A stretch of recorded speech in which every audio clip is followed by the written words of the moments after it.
Ration card थानाय आरो गैयै सुबुंफोरनि थाखाय बे समाव लानानै फैदों गोनांथार खौरां।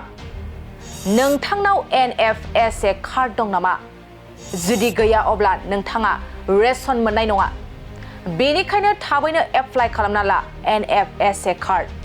बे Nfsa कार्डनि आर'ज गाबनायनि जोबथा समा 2 अक्ट'बरसिमल'।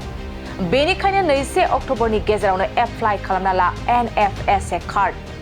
जुदि नोंथाङा बे कार्डखौ एप्लाइ खालामनानै लायाब्ला रेशन मोननाय नङा। नंगौ, नोंथाङा Nfsa कार्ड गैयाब्ला रेशनखौ मोननाय नङा। बेनिखायनो सम थानायावनो नोंथाङा 21 अक्ट'बरनि सिगां रेशन कार्डनि थाखाय आर'ज खालाम। बे Nfsa कार्डखौ मोननो थाखाय नोंथाङा सरकारि पर्टेलनिफ्राय डाउनल'ड खालामना लानांगोन आर'ज बिलाइखौ। थारैनो नोंथाङा सरकारि पर्टेल pds.assam.gov.in आव थांनानै डाउनल'ड खालामना लानांगोन Nfsa कार्डनि आर'ज बिलाइखौ। मख'नो गोनांदि आर'ज गाबगिरि नखरनि बोसोरारि आयआ 4 लाख रांनि खम जानांगोन। नंगौ, रायजोनि सानफ्रोमबो गाहाय थाखोनि सुबुंफ्रा जायफोरनि बोसोरारि आयआ 4 लाख रांनि खम बिसोरो सरकारि रेशनखौ मोनगोन। लोगोसे आर'ज गाबगिरिनाव आधार कार्ड थाथारनांगोन। बेनि अनगायैबो भटार कार्ड, नोंथांनि थं, नखरनि गासैबो सोद्रोमाफोरनि पासपोर्ट फट', बेंक एकाउन्ट नाम्बार आरो नोंथांनि फन नाम्बारखौ जमा होफानांगोन।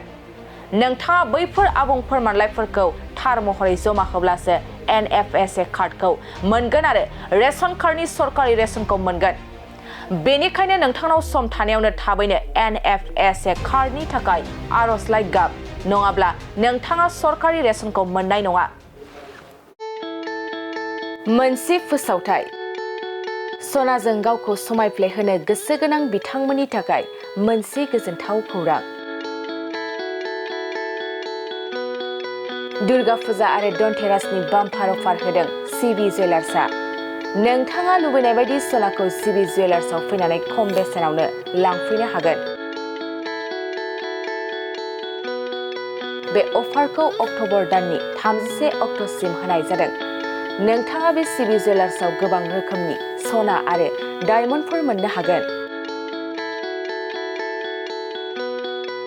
जेरै diamond jewellery, Rajkot jewellery, Bombay कास्टिं जुवेलारि, कलकाता जुवेलारि, मेसिन मेड जुवेलारि आरो ट्रेडिशनेल जुवेलारिखौ नोंथाङा बे सिबि जुवेलार्सआव मोननो हागोन।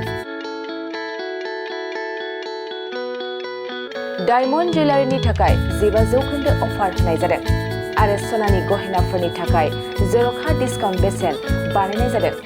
लोगोसे गोजाम सनाखौ सोलायनायनि थाखायबो स्पेसियेल रेट बानायनाय जादों। गोबां बाथ्रा मिथिनो थाखाय नोंथाङा 9954273079 बे जानबुं नाम्बारनि गेजेरजों मिथिनानै लानो हागोन।